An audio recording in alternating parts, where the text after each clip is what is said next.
Bonjour à tous, merci de nous rejoindre pour cette première webconférence organisée par la Cagnotte des proches avec comme invité aujourd'hui le docteur Jean-Loup Mouisset qui est oncologue et le fondateur de la Fédération Ressources. Donc l'idée aujourd'hui c'est de parler du cancer et de ses restes à charge. Donc je vais me présenter brièvement, je suis Anne-Sophie, infirmière et la cofondatrice de la Cagnotte des proches. La première cagnotte en ligne en France qui est vraiment dédiée aux patients et aux personnes en situation de handicap. J'ai pas mal travaillé en cancérologie moi, au début de ma carrière. Hein. J'ai passé mon diplôme d'État à l'Institut Curie à Paris, dans un service qui prenait en charge des patientes atteintes de cancer du sein. Et on faisait aussi à côté toute la reconstruction. Et ensuite, j'ai travaillé à l'Institut Gustave Roussy. Moi, le constat que je fais, donc c'était à peu près il y a une vingtaine d'années, et c'est intéressant de voir l'évolution dans la prise en charge du cancer ces 20 dernières années. Moi, je me souviens que quand j'ai démarré il y a presque 20 ans, lors des hospitalisations des patients, on leur proposait une petite séance de psychothérapie, à la rigueur de voir un psychiatre pour leur donner un traitement anxiolytique, mais il n'y avait rien de plus, quoi. Et donc, il y a 2 ans et demi, j'ai rencontré Jean-Loup. C'est là, à travers le centre ressources, que j'ai pu découvrir les soins de support. Et voilà, je trouve que vraiment, ce qu'on peut proposer aux patients est exceptionnel et permet vraiment de participer au mieux-être et au mieux-vivre du patient pendant la durée des traitements. Et donc, c'est aujourd'hui que voilà, c'est important aussi d'en parler parce que voilà, ces soins de support, qu'on appelle parfois soins de confort, mais moi ça m'irrisse un petit peu les poils parce qu'on est vraiment dans le mieux-être du patient. Et ben on se rend compte que voilà, c'est une réalité, ça fait beaucoup de bien, mais malheureusement c'est pas pris en charge. Et donc la cagnotte des proches permet aujourd'hui vraiment de pouvoir financer ce type de prise en charge. Donc, Jean-Loup Mouisset, je le redis, voilà, oncologue sur Aix-en-Provence, fondateur de la Fédération Ressources, qui a aujourd'hui plusieurs centres en France. Pourquoi je l'ai invité aujourd'hui? Parce qu'il est au quotidien au contact des malades qui ont des problèmes de financement. Et donc, je voulais qu'il nous parle un petit peu de son expérience et tout d'abord qu'il prenne le temps de nous parler de la fédération. Bonjour, merci Anne-Sophie de cette invitation. Oui, ressources, on va en parler. Aujourd'hui, il y a Aix, mais il y a d'autres centres en France, Saint-Avold qui va ouvrir, Lyon, et puis il y avait déjà Reims, Montélimar, Montauban. Et ça va sûrement essayer de plus en plus en France. Qu'est-ce qu'on fait depuis 2001 en fait?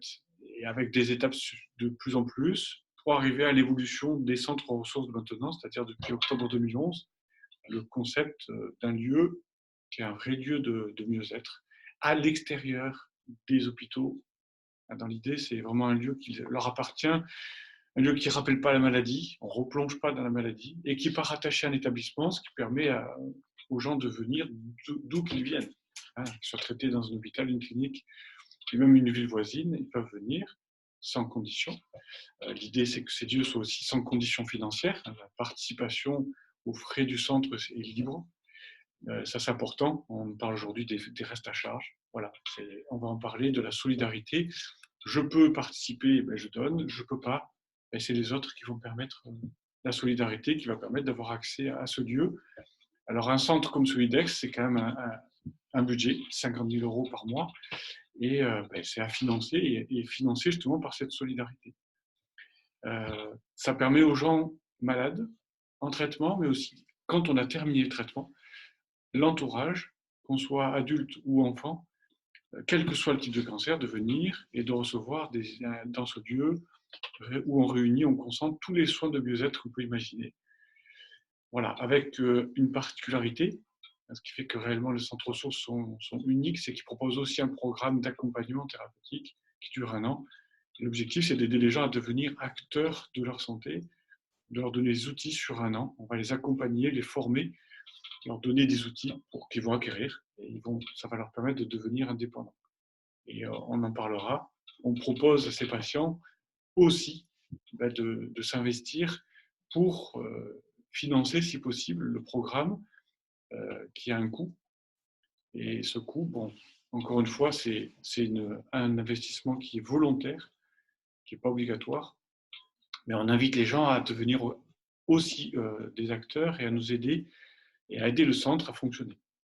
Voilà, ils vont, du coup, on leur proposera de créer la cagnotte des proches pour créer cette dynamique autour d'eux de financement de ce programme. Voilà, juste pour la petite histoire, donc on en reparlera, vous en entendrez parler, le 26 septembre, nous ferons une grande annonce nationale, c'est prévu sur X, les résultats de ce programme que l'on fait au quotidien depuis 2012. Plus de 500 personnes ont participé à ce programme aujourd'hui. Les résultats sont là, c'est-à-dire qu'on va publier la première étude en France, j'ai bien dit la première, il n'y en a jamais eu, de réaliser, qui étudiait comment on accompagne des gens touchés par un cancer métastatique, comment on les aide à vivre mieux, et est-ce que ça marche? Eh bien, on l'a fait, on a évalué, et on va publier dans la plus belle revue qui soit, Psycho-Oncologie, avec les 2 plus grands au monde pour signer ce papier, c'est-à-dire David Spiegel, Stanford, et Barbara Anderson, qui sont tous les 2 américains, vont co-signer pour la première fois un papier ensemble avec nous, un papier scientifique, qui montre qu'on peut accompagner les gens, améliorer leur qualité de vie. Et ça tombera bien parce que David Spiegel parlera pour expliquer que lui-même a fait une étude l'année dernière montrant que si on va mieux en termes de qualité de vie, il y en a 30% d'amélioration des taux de survie, donc des résultats thérapeutiques. Donc c'est un enjeu qui est important sur un plan humain et en plus même sur un plan médical. Voilà, donc les bases sont posées, c'est-à-dire tout ça, ça se met pas en place n'importe comment, c'est par une solidarité et la prise en compte qu'on n'attend pas tout d'en haut, tout de l'État, parce que l'État ne peut pas tout prendre en charge. Un chiffre justement que je voulais donner, avant de commencer, on a eu tendance à dire la France est le premier pays au monde où on est tout premier en termes de santé. Et nous sommes aujourd'hui très très loin. Hein. Si on est champion du monde de football, on a perdu par contre, vraiment, sur une étude récente, un médicament qui a été autorisé et qui est mis sur le marché au niveau européen. Nous sommes 20e sur 28 à mettre en place ce médicament, à le mettre à disposition. C'est-à-dire qu'il faut plus d'1 an et demi, à partir du moment où l'autorisation est donnée par l'Union européenne, pour que le médicament soit remboursé et pris en charge en France. 1 an et demi. Nous sommes en dessous de la moyenne européenne, 20e sur 28. Donc ça, c'est un élément pour entendre que notre système de santé aujourd'hui a des difficultés dans la prise en charge. Et si on veut avoir accès à l'innovation, il y aura peut-être parfois besoin de se débrouiller et de faire appel à la solidarité. Merci Jean-Loup. Donc voilà, le reste à charge, qu'appelle-t-on reste à charge? En fait, c'est la part des dépenses de santé qui reste à la charge de l'adhérent après le remboursement de l'assurance maladie et des mutuelles. Tous les 2 ans, il y a une étude d'OPAS qui est publiée via la Ligue contre le cancer et qui met des chiffres vraiment clés et importants sur les restes à charge. On parle donc des soins de confort. Moi, j'aime pas du tout ce mot, donc je parlerai plutôt des soins de support, comme tout ce qui est accompagnement, tout ce qui est tout ce qui est sophrologie, acupuncture. Il y a toutes sortes de soins de support à proposer. Il faut savoir que, par exemple, dans le cancer du sein avec reconstruction, il y a un coût à peu près de reste à charge pour le patient de 1 400 €. Donc, c'est extrêmement, extrêmement important. Dans les autres restes à charge, vous avez tout ce qui est, par exemple, les prothèses capillaires, on appelle les perruques, les turbans, toute la lingerie dans la reconstruction mammaire, tout ce qui est cosmétique et maquillage, donc les soins de support. Et puis aussi, on n'en parle pas assez, mais c'est clairement une part très importante, c'est toute la logistique familiale autour de la maladie. Quand vous avez une maman qui tombe malade, et il faut pouvoir gérer les enfants. Il y a régulièrement une perte de salaire, particulièrement pour les professions indépendantes. C'est une vraie catastrophe. On le voit quand on a profession indépendante, il n'y a aucune aide de proposer. contrairement au salariat où c'est vrai que les 2 premières années, il y a quand même du soutien de l'entreprise. Voilà, la vie quotidienne est chamboulée et tout ça, c'est un coût énorme. Sans parler de l'hébergement, quand on n'a pas la possibilité d'habiter tout près du centre de soins, et ben ça demande aussi une grosse logistique pour. Je prends l'exemple d'un petit garçon là, de Bordeaux qui a dû être hospitalisé sur Paris pendant 3 mois. Et ben, les 2 parents s'arrêtent de travailler, montent à Paris, prennent un Airbnb parce que l'hôtel, c'est hors de prix. Et bon, tout ça, ce sont des milliers d'euros à financer. Alors Jean-Loup, moi la question que je me posais, c'est que forcément le sujet du reste à charge revient régulièrement dans les consultations. Alors peut-être que c'est des échanges que les patients vont plus avoir avec les centres sociaux ou l'infirmière, mais ça doit peut-être arriver quand même dans le cadre de la consultation avec le médecin. Est-ce que vous avez l'impression, vous, ces dernières années, que le reste à charge a été en augmentation en fait chez les patients? En fait, c'est une certitude. Hein. Moi, j'aime bien dire, on est dans une situation actuellement où on se rend compte de plus en plus de ces restes à charge et que notre niveau de vie se dégrade. Bon, il y a des manifestations sociales qui le montrent. Il ne faut pas oublier. Moi, je dis souvent, on donnait un pourboire de 1 euro avant, enfin 1 franc, et maintenant on donne 1 euro. Donc, on est vraiment passé à une multiplication pratiquement par 5 des coûts. Malgré tout ce qu'on nous dit, c'est la réalité. Au niveau médical, je donne un exemple. Hein. Moi, mon activité de cancérologue dans la clinique, je suis payé la même chose depuis 1995. Je suis payé, même par la sécurité sociale, le même tarif. Quand je surveille une chimiothérapie, je suis payé le même tarif depuis 1995. Vous avez bien entendu. Donc, ça veut dire que je suis payé environ 5 à 6 fois moins en termes de valeur. Et je dois faire face. Alors, comment faire pour augmenter? On n'augmente pas. Je ne peux pas augmenter un coût de chimiothérapie aux gens. Ça paraît impensable. Donc, comment je fais? Je suis obligé de faire des dépassements sur d'autres endroits. Je suis obligé. Je pense à un chirurgien, si aujourd'hui il s'en tient au tarif de la sécurité sociale, ben, ça n'est pas possible, il ne peut pas payer son aide opératoire. Donc, ils sont obligés de faire des dépassements. Et les hôpitaux, s'ils ne le font pas, ils sont tous en déficit. Et ils disent tous que la tarification n'est pas bonne. Donc, en fait, du coup, les patients sont pris un peu en otage, c'est-à-dire que les tarifs sont toujours pris à 100%, mais en réalité, il y a des restes à charge, des coûts, et qui s'expliquent et qui sont logiques. Hein. Donc ça, c'est pour les soins médicaux, mais vous avez effectivement tous les soins à côté, on l'a dit. Hein. Je suis obligé de proposer des soins de confort aux gens.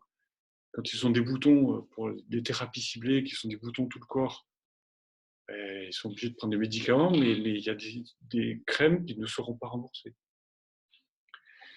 Et après, il y a aujourd'hui comment faire pour se dire je soigne quelqu'un sans avoir accès à l'innovation, les tests génomiques par exemple. Pendant 2 ans, on avait rendu les tests gratuits au centre ressources pour l'accès des tests génomiques après un cancer du sein. C'est des tests qui valent autour de 2 000 euros, 3 000 euros. Aujourd'hui, ils sont de façon un peu artificielle pris en charge par les établissements, mais bon, c'est pas toujours le cas. Les établissements ne veulent pas toujours le faire parce que ce remboursement n'est pas du tout intégral, il n'est pas assuré et pas certain pour l'établissement. Donc du coup, dans la pratique, parfois, il n'est pas proposé. Ça paraît sournois, mais c'est comme ça. La réalité, c'est que ces tests-là sont soi-disant pris en charge, mais c'est l'établissement qui est remboursé directement par l'assurance maladie, mais ce remboursement n'est absolument pas certain. L'année dernière, par exemple, le remboursement des tests n'était que de 800 euros en général, alors qu'il était prévu d'être 1 500. Mais au dernier moment, l'assurance maladie a réduit sa dotation. Donc l'établissement a été remboursé qu'une partie. Donc on se retrouve dans des situations où vraiment l'accès à l'innovation n'est pas toujours pris en charge. Et donc du coup, moi je suis amené à proposer aux patients parfois de faire un test que j'envoie par exemple en Belgique, comme au CODIP. C'est le laboratoire Oncodena. Des médecins peuvent proposer d'autres types de tests. Hein. Chacun peut utiliser des tests qu'il connaît bien. Mais ce test, ils sont autour de 3 000 euros. Et ils sont parfois vraiment remarquablement intéressant pour pouvoir avoir accès à un médicament. Je prends l'exemple d'une patiente là récemment. J'ai fait faire toutes les demandes possibles, qui étaient de prise en charge possibles. Je la traite depuis 7 ans. Elle a un cancer du sein métastatique, elle a 42 ans, elle avait des douleurs au niveau des os. Je me retrouve coincé, j'ai plus de traitement à lui proposer. Et j'ai pas d'essai thérapeutique disponible. Et la seule proposition que j'avais à lui faire, c'est de dire, je propose de faire ce test génomique que j'envoie en Belgique, mais qui valait 2 000 €. Elle était capable de prendre en charge, mais elle était aussi capable, pour certains d'autres, de faire une cagnotte et de demander à ses amis de financer ça. Pour elle, en tout cas, en faisant ce test, ça a permis de retrouver une mutation particulière. Cette mutation particulière m'a permis, moi, de dire à l'assurance maladie, j'ai une patiente qui n'a plus de solution thérapeutique devant elle, il y a un médicament possible, est-ce que vous m'autorisez à avoir accès? Et parce que j'avais l'argument de la mutation retrouvée sur une analyse formelle, j'ai pu avoir une autorisation. Et écoutez bien, c'était une autorisation exceptionnelle, hors liste, hors remboursement, puisque le médicament il n'existe pas aujourd'hui en France. C'est-à-dire qu'il n'est pas remboursé, il n'existe que dans un essai thérapeutique particulier et uniquement pour des nouvelles patientes, c'est-à-dire des personnes qui sont nouvellement diagnostiquées. Or, elle, ça faisait 7 ans. Résultat, on a eu l'autorisation de l'agence du médicament qui a dit OK pour le médicament, si le laboratoire est d'accord pour le donner, et on a demandé au laboratoire, et le laboratoire était d'accord pour l'offrir. Elle est la première au monde, aujourd'hui, à avoir accès à ce médicament hors essai thérapeutique. Et ce médicament, à peine elle l'a pris, 7 jours après, elle n'avait plus mal, et elle est beaucoup mieux. Donc, c'est un petit miracle, mais c'est un médicament qu'elle utilise depuis février, on est en avril, qui a permis une bouffée d'oxygène, de revivre pendant ces 2 mois, et elle continue à le prendre, parce qu'on est passé par un test, mais ce test était payant. Voilà. Donc, des exemples typiques où elle a dû payer, et j'ai des exemples d'autres patientes qui ont fait la même chose et qui sont passées par une cagnotte et qui ont permis de récolter ces 2 à 3 000 € auprès de leurs amis, qui souvent se demandent comment faire pour aider. Voilà, vous pouvez m'aider en donnant 50 €, 100 €. Et je réunis avec une dizaine de personnes ça.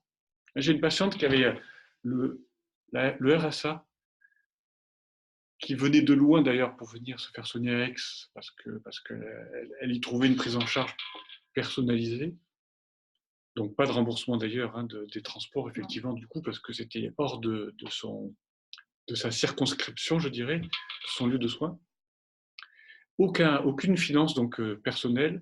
Et quand elle a eu besoin de faire le test, ses amis, en 2 jours, ont rempli la cagnotte sans problème. Donc la solidarité, elle fonctionne. C'est vrai que c'est une démarche qui n'est pas simple, de faire une démarche de je demande de l'aide autour de moi. Mais bon, on le voit, les gens sont généreux, surtout quand ils identifient une cause qui est là, qui est personnalisée. On sait à qui on aide. Regardez comme il y a Notre-Dame qui brûle, il y a une mobilisation extrêmement facile parce que la cause est identifiée. On sait qu'en faisant ça, ça va marcher et on sait où ça va. Donc, quand on a une personne, une proche qui est en souffrance, on se demande souvent comment aider et c'est assez facile, entre guillemets, à l'entourage de dire « Ok, moi j'y vais ». Voilà.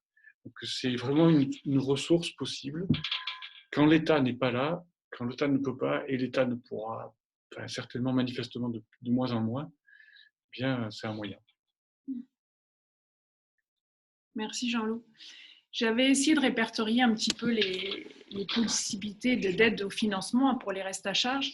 Alors c'est évident qu'il y a de plus en plus de centres de soins en France qui proposent des aides, que ce soit pour financer les restes à charge ou aussi pour les soins de support. Les associations, il y a Ressources et voilà, il y en a aussi beaucoup d'autres en France qui font un travail phénoménal. Je me suis plusieurs fois aussi pour des cas de patients, on a appelé des mutuelles et en fait c'est vrai qu'on n'y pense pas forcément. En France, je pense que si on ne fait pas la demande, il n'y a pas grand-chose qui vient à nous. Et ça vaut le coup parfois d'appeler sa mutuelle pour demander peut-être un fonds spécial. Voilà, ça il ne faut pas hésiter à le faire. Si je reprends aussi des témoignages de patients que j'accompagne au quotidien, Tout ça, ça tourne autour de la solidarité. Hein. J'ai vu beaucoup de personnes faire carrément des vides-greniers, hein, se mettre à la sortie de leur garage, dans leur petite résidence, pour vendre 2-3 bricoles de manière à récolter quelques euros pour financer ces fameux restes à charge. J'ai une patiente qui me disait aussi qu'elle avait un potager, qu'elle troquait. Elle troquait des légumes contre des séances de sophrologie. Et donc, clairement, clairement, ces séances lui faisaient du bien.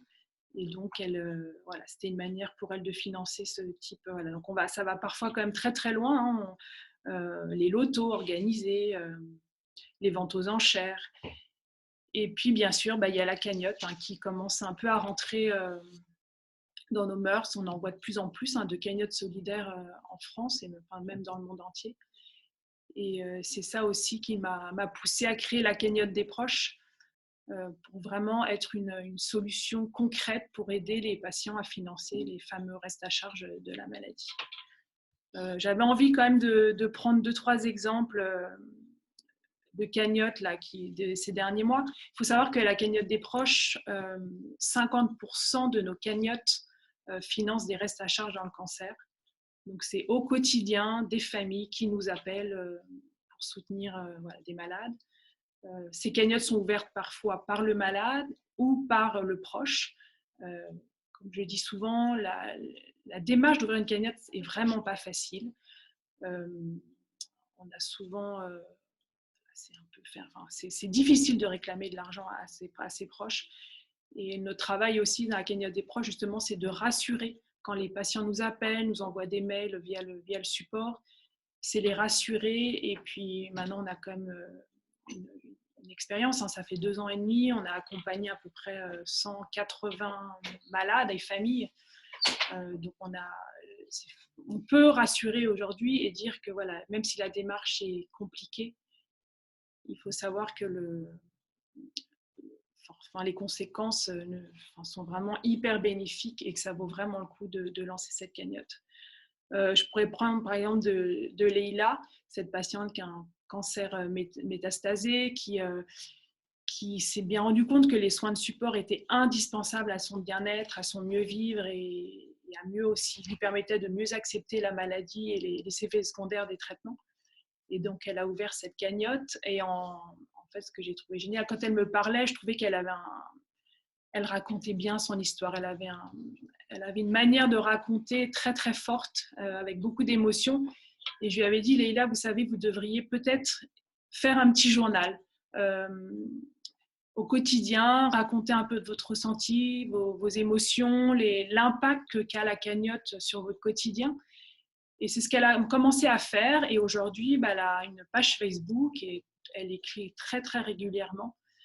Et elle-même le dit que, voilà, au-delà de l'aspect financier de cette cagnotte, le fait d'avoir écrit ce journal, hein, d'écrire ce journal au quotidien, déjà, ça l'occupe, ça lui donne... le matin, elle se lève, ça lui occupe pas mal de temps dans sa journée et ça lui permet aussi de garder un vrai lien avec ses proches. C'est sa famille, ses amis au départ, et puis grâce à Facebook aujourd'hui, il y a beaucoup de patients qui la suivent, qui prennent aussi exemple sur elle. Et c'est ça aussi la force des cagnottes en ligne, c'est de pouvoir créer du lien, garder le lien. Et donc je pense que c'est vraiment une belle démarche à faire.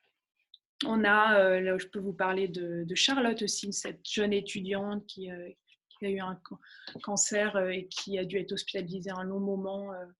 Donc c'est l'isolement, c'est s'éloigner de la fac pendant quelques mois. Donc tout ça, c'est compliqué. Et c'est vrai d'avoir le soutien de sa famille, de ses collègues d'université, tout ça, ça lui a donné beaucoup de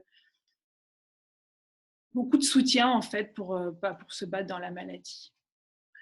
Donc là, vous voyez, on n'est pas que dans le cancer. Hein, on a aussi soutenu Juliane et Lia, ces 2 petites filles siamoises. Alors c'est rarissime en France, on ne le voit plus parce qu'il y a l'échographie, mais en fait, c'est 2 petites filles qui venaient d'Algérie. Il faut savoir qu'en France, on a des partenariats importants avec l'Algérie et que quand ces types de pathologies ne peuvent pas être soignés dans ces pays-là, ils sont envoyés en France et donc il y a il y a un partenariat qui fait que l'Algérie a pu prendre en charge à distance les frais d'hospitalisation.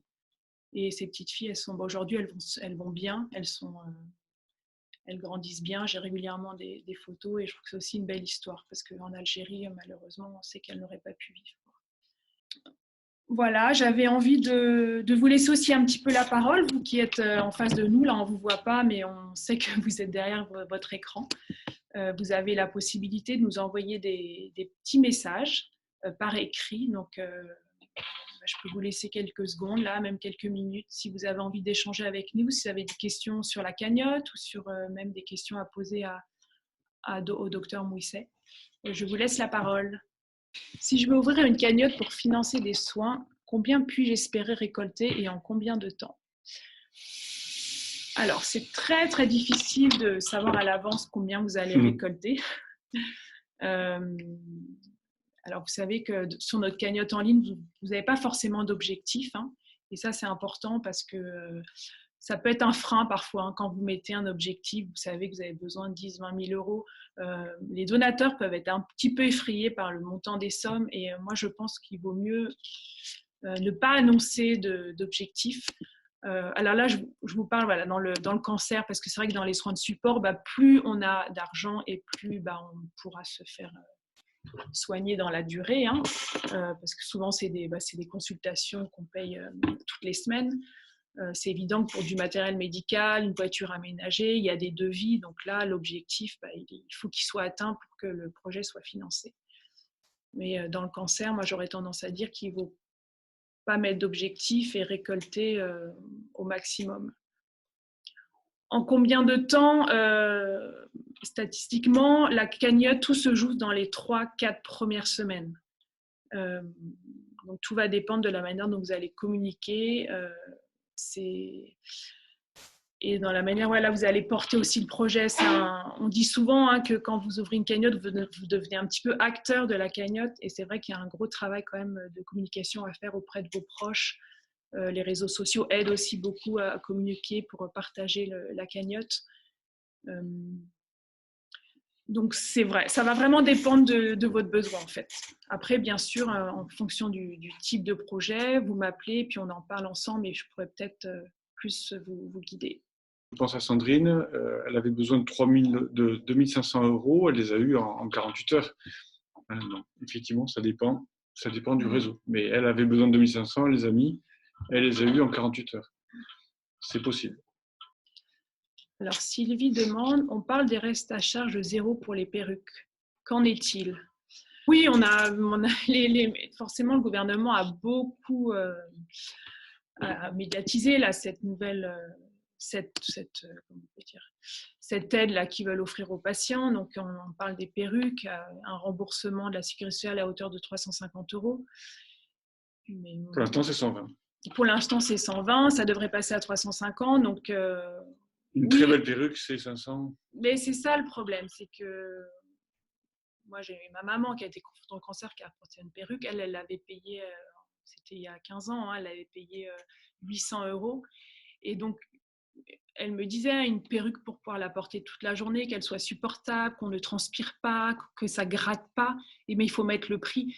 Et en fait, il ne faut pas du synthétique. Et pour 350 euros, vous avez une perruque synthétique. Donc, vous pourrez la mettre sur un dîner, sur une petite sortie, mais je pense que c'est difficile de la porter toute la journée. Mais oui, c'est un premier pas. Déjà, on doit être satisfait quand même, mais pour moi, ce n'est pas suffisant. Alors ça, c'est peut-être pour Jean-Loup. Comment bénéficier des soins de ressources et dans quelles villes sont-ils présents? Donc, pour bénéficier, il suffit de contacter un centre et de prendre un rendez-vous, venir, on vous fait visiter le centre, on vous explique le fonctionnement. Donc, il n'y a pas de conditions. Encore une fois, la participation, si on veut, on peut participer aux frais du centre, mais c'est volontaire. Il n'y a pas d'obligation. Et donc, c'est un simple appel. Après, les villes aujourd'hui, il y a Aix-en-Provence, Montélimar, donc c'est les deux plus grands, les deux plus anciens. Et puis après, on a aussi Montauban-la-Française, Saint-Avold, Lyon et Reims. Et donc, vous pouvez trouver ces centres en allant sur le site internet de la Fédération des centres ressources. Voilà. Il y aura demain d'autres centres, hein. Il y a Marseille qui se prépare, par exemple, Gap, du côté de Laval, Poitiers, voilà, Le Havre. Il y a plein de projets qui sont en train de naître. Et la publication de l'étude que l'on fera le 26 septembre va forcément faire connaître et faire reconnaître aux ressources, et il va y avoir beaucoup de vocations, je pense. Merci Jean-Louis. Je pense que c'est encore une question pour vous. Quid de la naturopathie? Est-ce vraiment efficace lorsque l'on a un cancer? Pourquoi de plus en plus de patients y ont recours et quel budget faut-il prévoir? En fait, c'est prendre soin de soi avec des techniques dites naturelles, enfin, toutes les techniques possibles qui peuvent venir contribuer. On dit souvent soin de support, ça dépend comment on le place, hein. Soit c'est pour mieux supporter les traitements, on peut le voir aussi comme des soins de mieux-être, hein, pour améliorer la qualité de vie, prendre soin de sa santé. La naturopathie, c'est extrêmement varié comme définition, hein, et la qualité va dépendre énormément de la qualité de la formation des personnes. Hein, c'est très dépendant de la qualité de la formation de la personne. Après, c'est pas une question de preuve, hein, c'est une approche que plébiscitent beaucoup de patients et qui se révèle indispensable. L'étude que nous publions, on montre que plus de 50% des gens vont vivre au moins 5 ans avec un cancer métastatique. Et on va faire de mieux en mieux. Donc vivre tant d'années avec la maladie, il faut forcément y mettre du confort. C'est pas possible autrement. Et en plus, je vous l'ai montré, je vous l'ai dit tout à l'heure, plus on va vers ce confort, et mieux on va vivre, et du coup, certainement, mieux on va aussi se défendre contre la maladie. Donc, il y a intérêt à être dans ce type de démarche. C'est l'intérêt des centres ressources de faire découvrir ces techniques-là sans frais. Après, bien sûr, suivant les techniques qu'on va utiliser, elles seront dans des cabinets de ville. Il y a un coût à ces techniques, mais c'est très varié, hein. Vous prenez l'ostéopathie, la réflexologie plantaire, de l'art-thérapie, du tai chi, du qigong, vous pouvez tout imaginer. Il faut rechercher et trouver des techniques qui sont utiles pour vous. Voilà. Et c'est aussi tout l'intérêt des centres ressources, c'est d'expérimenter, de voir, d'apprendre à discerner et à trouver ce qui est utile pour vous et ce qui n'est pas indispensable maintenant. Alors, il y a Isabelle qui nous dit « Bonjour, si on peut financer les tests dont parlait le docteur Bouisset, pourquoi notre oncologue ne nous en parle pas?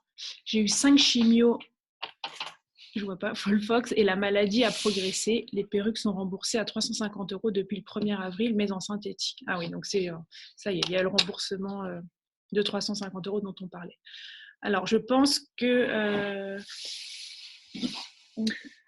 vous voulez peut-être... Sur les tests, après, la difficulté, c'est que lorsqu'il y a un traitement qui est aujourd'hui, hein, enfin, on fonctionne comme ça en France, je vous l'ai dit, c'est de plus en plus, c'est malheureusement, le médecin n'a plus le choix des traitements. Il y a un traitement qui est disponible, qui est remboursé et qui est recommandé. La reconnaissance du traitement, elle est sur la base de consensus scientifique. C'est le traitement qui a le mieux fonctionné, qui fait le niveau de preuve le plus élevé. Là, il n'y a pas de critique là-dessus. La critique, elle est dans le manque de personnalisation si on voit le traitement ne se révèle pas adapté à la personne. C'est la grande difficulté en France. C'est ensuite de pouvoir personnaliser l'approche. Bon, mais là, vous me dites que vous avez un protocole Folfox. Je suppose que c'est un traitement adjuvant, c'est-à-dire un traitement qui vient après une opération. C'est le traitement qui fait référence. Et aujourd'hui, il n'y en a pas d'autre qui a fait la preuve de son efficacité. Donc là, les tests n'ont pas, entre guillemets, lieu d'être. Ils seraient intéressants, je ne dis pas qu'ils ne seraient pas intéressants, mais aujourd'hui, ça n'est pas possible et ce n'est pas remboursé, effectivement. C'est comme ça, c'est une décision médicale, une politique de santé, mais il faut savoir que là-dessus, c'est valable pratiquement partout dans le monde. Ce traitement-là, c'est celui qui est recommandé et on va dire sans qu'il y ait vraiment de discussion possible. Voilà, mais c'est compliqué en France de plus en plus, effectivement, de pouvoir avoir accès à des démarches plus personnalisées. Voilà. Merci Jean-Loup. On a une autre question. L'immunothérapie est-elle remboursée? Là, pour tous les traitements, ça va fonctionner comme ça, hein. Il y a des remboursements avec des libellés, des conditions qui sont formelles. Hein, c'est ce qui fait encore une fois la difficulté et le problème aujourd'hui, de plus en plus, c'est que vraiment, c'est pas forcément la preuve scientifique permet de rembourser un traitement, c'est la reconnaissance par l'assurance maladie, c'est l'officialisation. Hein, et c'est pas toujours du tout la preuve scientifique. Je prends même l'exemple de l'Avastin dans le cancer du col de l'utérus, qui a pourtant d'ailleurs l'autorisation de mise sur le marché, l'autorisation en France. Le remboursement n'existe pas, alors qu'il y a tous les niveaux de preuve et même les niveaux qu'il faudrait sur le plan administratif. Donc, il y a des moments, il y a des décisions politiques qui empêchent le remboursement de ces traitements, et ce n'est pas une décision médicale. Donc, on est confronté à ce type de choses, hein. Il faut savoir que la complexité du système fait que un hôpital, même si vous voulez vous payer ce médicament, vous ne pourrez pas l'avoir. Parce qu'en France, on ne peut pas vendre un médicament à quelqu'un. Donc, une clinique ou un hôpital ne pourra pas vous le faire. Elle pourra faire qu'une manière. Soit elle vous le donne, elle vous l'offre, soit elle vous dit non, je ne peux pas parce que ce n'est pas remboursé. C'est là que des fois, des cagnottes peuvent être intéressantes pour parfois donner accès aux médicaments. Il faut que la clinique, l'hôpital ait mis en place un système de fondation qui reçoit le don et du coup, elle rend le médicament accès gratuit. Mais il y a un tour de passe-passe, c'est-à-dire que vous ne payez pas le médicament, c'est une fondation qui donne, une association qui donne à la fondation de l'hôpital ou de la clinique, qui elle-même va dire, ben tiens, nous, on finance l'accès à des traitements gratuitement alors qu'ils ne sont pas pris en charge, et ça fait partie de l'enveloppe. Voilà, c'est le tour de passe-passe qu'il va falloir mettre en place avec les hôpitaux, et qui finalement va faire que des cagnottes vont permettre d'avoir accès à des médicaments. N'oubliez pas que si vous connectez, enfin, on est dans un système qui est très pervers, puisque si vous financez, on avait eu l'exemple de Leslie qui avait récolté des dons pour un médicament, mais si vous récoltez tout à votre nom propre pour acheter un médicament, si vous ne passez pas par une association, vous serez redevable des impôts. Donc, il faudra faire une cagnotte et passer par une association pour que ce soit l'association qui vous donne accès à ouais, voilà. Mais ça régulièrement. Sophie va l'expliquer mieux que moi. Ouais, on a quand des familles, des malades, ou des personnes en situation de handicap collectent des dons importants au-delà de milliers d'euros. C'est vrai que vous avez la possibilité de vous créer une association. Alors, c'est pas l'association d'intérêt général qui permet le reçu fiscal et tout ça, mais c'est une association privée en fait, mais qui permet simplement au niveau comptabilité d'avoir un compte dédié à la prise en charge de votre pathologie ou de votre handicap.